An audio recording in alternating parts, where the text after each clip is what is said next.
إن الحمد لله نحمده ونستعينه ونستغفره ونعوذ بالله من شرور أنفسنا ومن سيئات أعمالنا من يهده الله فلا مضل له ومن يضلل فلا هادي له وأشهد أن لا إله إلا الله وحده لا شريك له وأشهد أن محمدا عبده ورسوله يا أيها الذين آمنوا اتقوا الله حق تقاته ولا تموتن إلا وأنتم مسلمون يا أيها الناس اتقوا ربكم الذي خلقكم من نفس واحدة وخلق منها زوجها وبث منهما رجالا كثيرا ونساء واتقوا الله الذي تساءلون به والأرحام إن الله كان عليكم رقيبا يا أيها الذين آمنوا اتقوا الله وقولوا قولا سديدا يصلح لكم أعمالكم ويغفر لكم ذنوبكم ومن يطع الله ورسوله فقد فاز فوزا عظيما أما بعد فإن أصدق الحديث كتاب الله وخير الهدي هدي محمد صلى الله عليه وعلى آله وصحبه وسلم وشر الأمور محدثاتها وكل محدثة بدعة وكل بدعة ضلالة وكل دلالة في النار ثم أما بعد. All praise is due to Allah. We laud Him, in Him we seek help, and in Him we seek forgiveness. And we seek the refuge of Allah from the mischievousness of our souls and the wrongdoings of all of our affairs and deeds. Whoever Allah guides, no one can lead him astray. And whoever is left astray, no one who will be able to guide them. And I bear witness that there is nothing worthy of worship as a deed except Allah. He's alone, He has no partners. And I bear witness that Muhammad sallallahu alayhi wa sallam is His slave and His messenger. As to what follows, surely the best speech is the book of Allah, and the best guidance is the guidance of Muhammad sallallahu alayhi wa sallam. And the worst of all affairs in this deen are newly invented matters, for every newly invented matter in this deen is a cursed innovation, and every innovation is a going astray, and every astray is in the hellfire. Today, insha'Allah subhanahu wa ta'ala, we'd like to discuss something that is not talked about enough. And this issue that some of the Muslims, in fact the Muslims from the time of the Prophet sallallahu alaihi wasallam all the way up to now, have fallen into. And as time goes on, it gets worse and worse. And that issue is what our Imam Abu Muhammad Al-Hasan ibn Ali ibn Khalf Al-Barbahari said is a muhdath fi deen. It is a newly invented matter in the deen. And that issue, he said in his book called Sharh al-Sunnah, Explanation of the Creed, he said, Al-Kalamu, Wal-Khusumatu, Wal-Jidalu, Wal-Mira' Muhdath. He said that quarreling and debating and wrangling and arguing is a newly invented matter. يقدح الشك في القلب وإن أصاب صاحبه الحق والسنة. He said that this thing of quarreling amongst yourselves and debating amongst yourselves and arguing amongst yourselves in areas of the deen, in areas of the Qur'an and the Sunnah, is a newly invented matter. And it casts doubt into the hearts of the believers. It will cast doubt into the hearts of the believer, even if the believer arrives to the truth and the Sunnah. That arguing and quarreling and debating and wrangling and being involved in controversies pertaining to the deen of Islam, this gift from Allah subhanahu wa ta'ala, will cause doubt in our hearts if we do it, specifically pertaining to the Qur'an and the Sunnah, specifically pertaining to the names and attributes of Allah and Allah's divinity, and any of the important aspects of which all the aspects of Islam are important. When we find ourselves falling into debating and arguing amongst ourselves about Allah and His deen, the thing that He gave to us to worship Him, it will cast doubt into our hearts.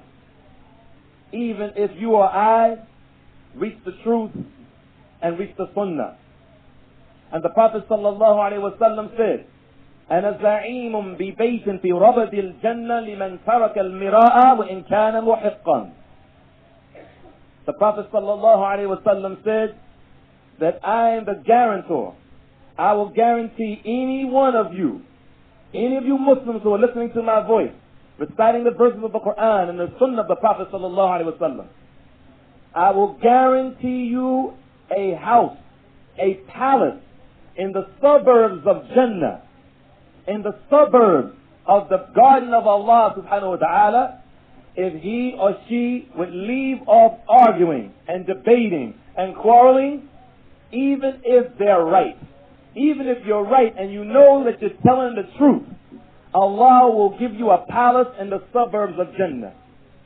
وَبِبَيْتٍ فِي وَسَطِ الْجَنَّةِ فِي وَسَطِ الْجَنَّةِ لِمَنْ تَرَكَ الْكَذِبِ إِنْ كَانَ مَازِحًا. And I will guarantee you a palace in Jannah, a palace in the garden of Allah subhanahu wa ta'ala, in the paradise, in the middle part, in the midst, right in the center of the Jannah, and Allahu A'lam, for anyone who will leave off lying even when they're joking. You tell a joke, but that's a lie. Allah's Prophet alayhi salatu wasalam, who does not speak of his own desire, it is revelation in which he's inspired with, said he will guarantee you a palace in the midst of the Jannah of Allah if you leave off lying even when you're telling jokes. وَبِبَيْتٍ فِي أَعْلَى الْجَنَّةِ, and a palace in the highest part of Jannah, لِمَنْ حَسُنَ خُلُقَهُ, for the one who improves his character. And one of the ways to improve your character, brothers and sisters in Islam, is to leave off this muhdath, leave off this newly invented matter in the deen. This thing of which Allah subhanahu wa ta'ala says in his Qur'an, مَا يُجَادِلُ فِي آيَاتِ اللَّهِ إِلَّا الَّذِينَ كَفَرُوا, to show how serious arguing and debating in terms of the deen, arguing about the Qur'an, quarreling about the Qur'an, involving yourselves in controversies about the deen of Islam, to show how serious it is, Allah subhanahu wa ta'ala has mentioned that they do not argue concerning the ayat of Allah except those who disbelieve. It is a form of disbelief to argue and to debate and to quarrel about areas that we have no knowledge, talking about Allah and His name and His attributes and the verses of the Qur'an. And this is why our mother Aisha radiallahu ta'ala anha, she said, تَلَى رَسُولُ اللَّهِ صَلَّى اللَّهُ عَلَيْهِ وَسَلَّمْ هَذِهِ الْآيَةِ, that the Messenger of Allah sallallahu alayhi wa sallam, he recited this ayah, هُوَ الَّذِي أَنزَلَ عَلَيْكَ الْكِتَابَ آيَاتٌ مِّنْهُ آيَاتٌ مُحْكَمَاتٌ هُنَّ أُمُّ الْكِتَابِ وَأُخَرَ مُتَشَابِهَاتٌ. Allah subhanahu wa ta'ala's prophet, he recited this ayah, it is he who has sent down the book unto you, meaning to Muhammad sallallahu alayhi wa sallam. Of this book, there are verses which are the source of the book, which are the mother of the book, which are the bulk of the book. Those ayat are clear. And other ayat from the book are those that are unclear. And we should rid this statement from our tongues saying that this means allegory. There is no such thing as allegorical verses in the Qur'an. There is no such thing as allegorical verses in the Qur'an. There is no such thing as allegorical verses in the Qur'an. The verses are either muhkamat or mutashabihat, clear or unclear. And then Aisha radiallahu anha said, the Prophet recited that ayah all the way up to وَمَا يَذَّكَّرُ إِلَّا أُولُو الْأَلْبَابِ. Only the people who have deep insight and deep understanding about the deen of Islam are those who are mindful. That what? That the bulk of the book are clear verses, and the minority of the book are unclear verses, of which Allah subhanahu wa ta'ala says in the same ayah, وَمَا يَعْلَمُ تَأْوِيلَهُ إِلَّا اللَّهِ. And no one knows the explanation, the ta'weel, the tafsir, the sharh, the explanation, the exegesis of these ayat except Allah. وَالرَّاسِخُونَ فِي الْعِلْمِ. And those who are firmly grounded in knowledge, they say, كُلٌّ مِّنْ عِنْدَ رَبِّنَا. They say all of it is from our Lord. They understand what Allah is saying when He says there are verses that are clear and that are unclear. And they say all of it is from our Lord. So then Aisha radiallahu ta'ala anha said, the Prophet recited up to that part of the verse, وَمَا يَذَّكَّرُ إِلَّا أُولِي الْأَلْبَابِ. that those who are mindful of Allah, those who understand, those who have deep knowledge are the only ones who reflect. And then the Prophet sallallahu alaihi wasallam said, Ya Aisha, O Aisha, إِذَا رَأَيْتُمُ الَّذِينَ يُجَادِلُونَ فِيهِ, when you see people arguing and debating and quarreling in it, meaning the Qur'an, trying to give the explanation and cross and confuse people between the muhkamat verses and the mutashabihat verses, the clear and the unclear verses, when you find those people doing that, those whom the Prophet ﷺ said, عَانَهُمُ اللَّهُ, those whom Allah mentioned in that ayah, who seek zayg, الَّذِينَ فِي قُلُوبِهِمْ zayg, those who have this disease, they're trying to explain those verses that they have no knowledge and only Allah knows about. Then the Prophet ﷺ said, فَاحْذَرُوهُمْ, beware of them. So brothers and sisters in Islam, we should stay far away from arguing and debating and quarreling in terms of deen. And a man came to Al-Hasan al-Basri, one of the kibar al-ulama of the tabi'un, radiyallahu anhu, one of the chief scholars from among the second generation of the Prophet sallallahu alaihi wasallam's companions. Al-Hasan al-Basri was sitting there and a man came to him. And the man said, Ya Aba Sa'id, ta'al hatta ukhamisaka fi ad-din. He said, Oh Abu Sa'id, which was the kunya of Al-Hasan al-Basri, come. I want to debate you. I want to argue with you in areas of the deen. I want to debate and argue with you and quarrel with you in areas of the deen. Al-Hasan al-Basri said, Amma ana faqad absartu dini. As for me, I found my deen. وَإِذَا أَضْلَلْتَ دِينَكَ فَالْتَمِسْهُ. He said, and if you've lost your deen, then go look for it. If you lost your deen, go look for it, because I found my deen. Why? It's because quarreling is that which will cause doubt into your heart. It will cause confusion among the Muslims. It may even cause kufr. It may even cause a person to change their religion. And this is why some of the people of the past, they have told us, informed us, to stay away from this khusumat. They said because in khusumat, in arguing, a person that involves himself in arguing and debating and quarreling about the deen of Islam and the ahkam of Islam, especially those with no knowledge, they are the people who are akthar tanaqqul. They are the people who go back and forth, changing it from this position to that position and from that position to this position. Why? It's because this is something that is reprehensible in Islam. To argue and to quarrel and to debate, especially in areas that we have no knowledge. So Allah subhanahu wa ta'ala has sent down this Qur'an which is clear. And those people who are endowed and infirm in their knowledge and understanding of this deen, they are the explainers of this deen. They are the explainers of the Qur'an. They are the explainers of the Sunnah. And those of us, the common people, who have no knowledge whatsoever, whom Allah subhanahu wa ta'ala implies in this ayah in the Qur'an, that this thing of talking about Allah is worse than shirk itself. وَمَا تَقُولُوا عَلَى اللَّهِ مَا لَا تَعْلَمُونَ. That you talk about Allah with no knowledge, the scholars of Islam have informed us that if we don't stay away from this arguing and debating and quarreling, we might lose a great reward with Allah subhanahu wa ta'ala and fall into a tumultuous situation.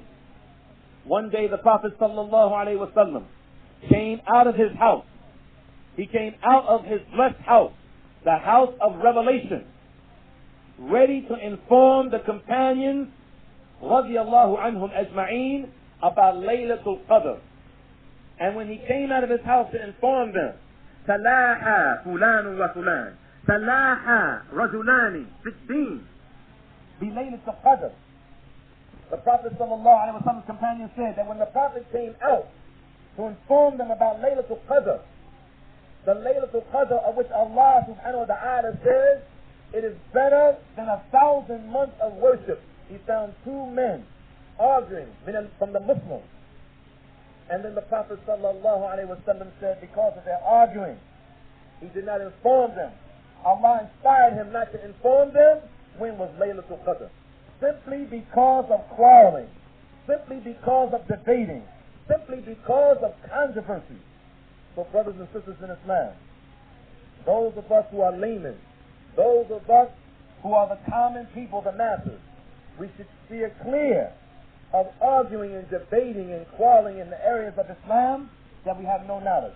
And we should leave those issues, which are more than likely the majority of the issues in Islam, to those people, those scholars of Islam who are rasikhun fil ilm, who are firmly grounded in knowledge, who are able to explain the Book of Allah and the Sunnah of the Prophet sallallahu alaihi wasallam to us, so that we don't fall into this type of kufr and this type of sin that is reprehensible in the Qur'an. Walhamdulillahi Rabbil Alameen.